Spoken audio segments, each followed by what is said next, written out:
Good morning student. बेटे आज हम लोग करेंगे हमारे न्यू इकोनॉमिक पॉलिसी का एक another element. This one is privatisation. जैसे कि देखो बेटे, आपको नाम से पता चल रहा है प्राइवेटाइजेशन क्या होता है, निजीकरण करना। यानी कि जो क्षेत्र प्राइवेट सेक्टर के, बेसिकली जो पब्लिक सेक्टर के अंडर है, उन सबको प्राइवेट सेक्टर के अंडर कर देना, उसको क्या कहते हैं बच्चे हम लोग, प्राइवेटाइजेशन। प्राइवेटाइजेशन दो तरीके से कर सकते हैं। जहां मिक्स सेक्टर है, मिक्स सेक्टर कौन सा होता है बच्चों, जहां पर पब्लिक और प्राइवेट सेक्टर एक साथ मिलकर काम करते हैं, वहां से पब्लिक सेक्टर की ओनरशिप को विड्रॉल कर लेना क्या कहलाता है बच्चों, यहाँ पर बेसिकली प्राइवेटाइजेशन। और दूसरा तरीका क्या है बच्चों, डिसइन्वेस्टमेंट। डिसइन्वेस्टमेंट क्या होता है बेटे, जहां पर प्राइवेट सेक्टर को पब्लिक सेक्टर अपने पब्लिक एंटरप्राइजेज सेल कर देता है, उसको बेटे हम लोग क्या कहते हैं, डिसइन्वेस्टमेंट। तो बेटा प्राइवेटाइजेशन दो तरीकों से ही हो सकता है। एक तो पब्लिक सेक्टर क्या करे, अपने उद्योगों को प्राइवेट सेक्टर को बेच दे। और दूसरा तरीका क्या है बच्चों, कि बेसिकली जो मिक्स सेक्टर है वहां से पब्लिक सेक्टर क्या करे, अपना शेयर विड्रॉल कर ले। This is known as privatization. देखिए बच्चों, privatization is the process of involving the private sector in the ownership of state owned enterprises. जो बेसिकली बेटा हमारी स्टेट ओन यानी कि सरकार के अंतर्गत, यानी कि जो पब्लिक सेक्टर है बेटे, वहां पर प्राइवेट सेक्टर की ओनरशिप को इन्वॉल्व करना क्या कहलाता है बच्चों, privatisation. It implies gradual withdrawal of government ownership from the public sector enterprises. यहाँ पर बेटे धीरे धीरे हम लोग क्या करते हैं कि जो हमारी गवर्नमेंट है वो अपनी ओनरशिप को पब्लिक सेक्टर से विड्रॉल कर लेती है। It implied in a two ways. First one, outright sale of government enterprise this to the private entrepreneurs। Outright sale का मतलब क्या है कि गवर्नमेंट क्या करे, बेसिकली अपने जो पब्लिक सेक्टर है वो प्राइवेट सेक्टर को बेच दे। दूसरा तरीका क्या है बच्चों, withdrawal of government ownership. Government अपनी ओनरशिप और अपना मैनेजमेंट मिक्स्ड एंटरप्राइजेस से क्या कर ले बच्चों, विड्रॉल कर ले, ताकि वो क्षेत्र क्या हो जाए, फुल्ली प्राइवेट हो जाए। अब बेटे देखो, हमें बेसिकली क्या लगता है कि प्राइवेटाइजेशन की रिक्वायरमेंट क्यों थी। इस तरह का जो बेसिक क्वेश्चन है बेटे हमारे माइंड में आता है कि हमें निजीकरण की आवश्यकता क्यों पड़ी। अब हम आगे इसके बारे में पढ़ेंगे कि निजीकरण की रिक्वायरमेंट क्यों। तो देखो बेटे, disinvestment is a policy instrument to promote privatization. तो डिसइन्वेस्टमेंट क्या है, एक तरह से पॉलिसी इंस्ट्रूमेंट है जो किसको बढ़ावा देता है बेटे, प्राइवेटाइजेशन को। क्योंकि बेटे डिसइन्वेस्टमेंट के अंदर क्या करते हैं, गवर्नमेंट अपनी शेयर कैपिटल जो है पब्लिक सेक्टर अंडरटेकिंग्स की वो प्राइवेट इन्वेस्टर्स को बेच देती है। इसको हम लोग क्या कहते हैं बच्चों, डिसइन्वेस्टमेंट।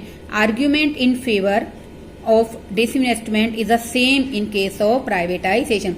डिसइन्वेस्टमेंट के बेसिकली डिसइन्वेस्टमेंट और दूसरी हम लोग बात कर रहे हैं प्राइवेटाइजेशन के, मतलब अगर हम बात करते हैं उसकी फेवर में सेम ही रिजल्ट निकलते हैं, क्योंकि यही बेसिकली प्राइवेटाइजेशन है और यही क्या है बच्चों, disinvestment. It is taken as a remedial measures to improve production and managerial efficiency as well as to facilitate modernization. तो देखो बेटे, कहीं ना कहीं बेसिकली जो प्राइवेटाइजेशन है उसको क्या माना गया, रेमेडियल मेजर का मतलब क्या है, एक उपचारात्मक उपाय समझा गया टू इम्प्रूव प्रोडक्शन में सुधार करने के लिए, एंड मैनेजरियल एफिशिएंसी और प्रबंधकीय कुशलता को बढ़ाने के लिए, as well as to facilitate modernization ताकि आधुनिकीकरण को बढ़ावा दिया जा सके। देखो बेटे दोबारा से पढ़ते हैं इसको। It is taken as remedial measures to improve production and managerial efficiency so as to facilitate modernization। Privatisation को, प्रोडक्शन को बढ़ाने के लिए, प्रबंधकीय कुशलता को बढ़ाने के लिए और मॉडर्नाइजेशन को बेसिकली मॉडर्नाइजेशन को फैसिलिटेट करता है, यानी कि मॉडर्नाइजेशन के लिए सहायक की भूमिका निभाता है। Of course disinvestment is also used as a means to manage physical deficit by the government. तो बेटे डिसइन्वेस्टमेंट हमारी गवर्नमेंट का जो राजकोषीय घाटा है, फिजिकल क्या होता है बच्चों, राजकोषीय घाटा, उसको भी काफी हद तक कम करने में क्या करती है, हेल्प करती है। कैसे करेगी बच्चों, कैसे मैनेज करेगी, देखो बेटे फिजिकल डेफिसिट वही होता है जब government expenditure are greater than the government receive. Okay, there are so many reasons of increase the government expenditure.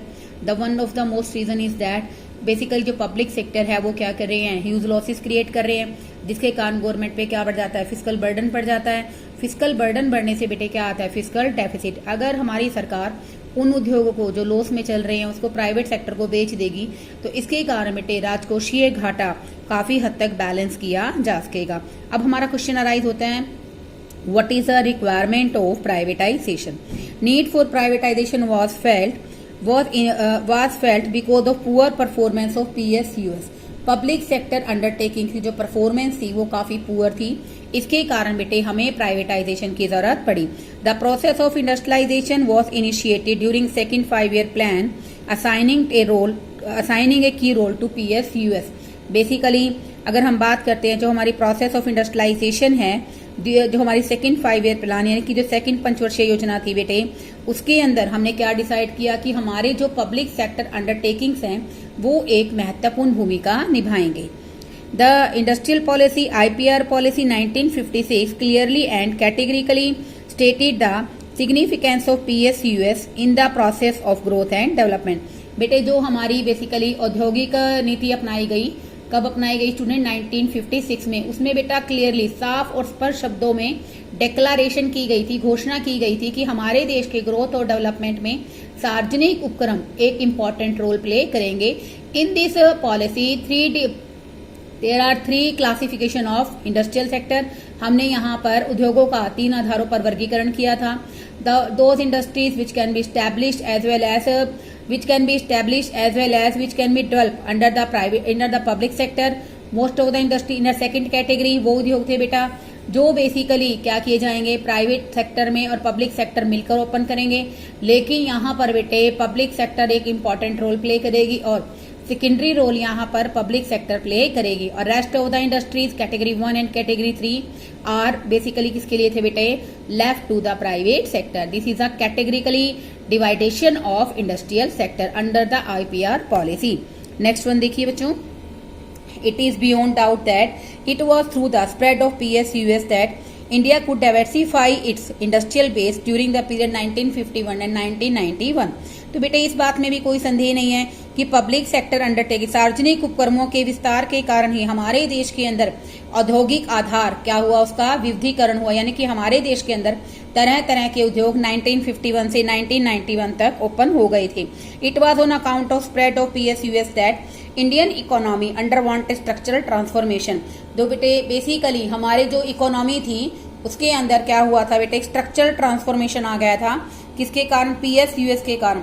It was on account of spread of PSUs that public sector undertakings के विस्तार के कारण ही बेटे हमारी जो एक Indian economy थी उसके अंदर एक स्ट्रक्चरल ट्रांसफॉर्मेशन आया। स्ट्रक्चरल ट्रांसफॉर्मेशन क्या होता है बेटे?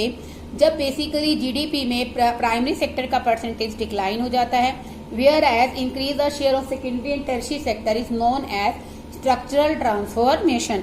तो देखो बेटे पब्लिक सेक्टर अंडरटेकिंग्स के विस्तार के कारण हमारे देश के अंदर क्या आया? Structural transformation. People started shifting from agriculture to industry as their source of livelihood.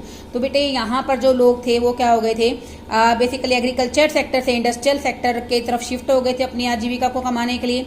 And there was a gradual increase in the percentage contribution of industry to GDP। तो बेटे धीरे धीरे GDP के अंदर इंडस्ट्रियल सेक्टर का percentage बढ़ गया था। PSUs गेव अस नवरत्न।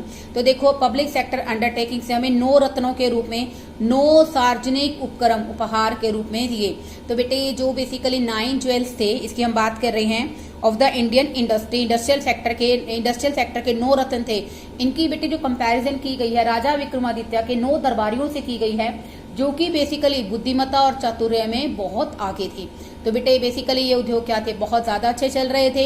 ये भी बच्चों किसकी देना है? हमारी पब्लिक सेक्टर अंडरटेकिंग्स की। And gradually most public sector enterprises turn into dead social weight and mounting losses of PSUs become unsustainable.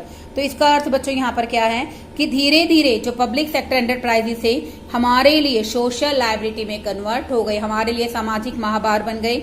Mounting losses बढ़ते हुए जो नुकसान थे बेटा लॉसेज थे उसके कारण प्राइवेट सेक्टर सस्टेनेबल नहीं रहा। मतलब बेसिकली उसकी पब्लिक सेक्टर सस्टेनेबल नहीं रहा। पब्लिक सेक्टर की डेवलपमेंट करना तो बड़ी दूर की बात है बेटे, लेकिन पब्लिक सेक्टर के इतने सारे लॉसेज बढ़ गए थे उसके कारण बेटे हमारा जो पब्लिक सेक्टर है वो हमारे लिए इकोनॉमिकली वायबल नहीं रहा।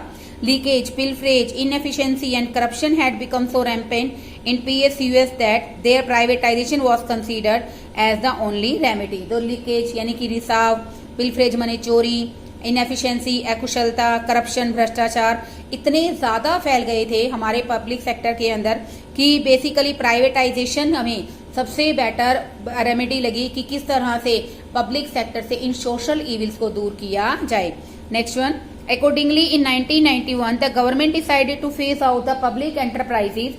बेसिकली यहाँ पर 1991 के अंदर गवर्नमेंट ने क्या डिसाइड किया कि वो क्या करेगी, पब्लिक सेक्टर के जो शेयर्स हैं, इक्विटी हैं, वो प्राइवेट एंटरप्रेन्योर्स को बेच देगी, जिसके कारण बेटे ज्यादा से ज्यादा जो हमारे पब्लिक सेक्टर है उन पर प्राइवेट ओनरशिप उनको मिल जाएगी।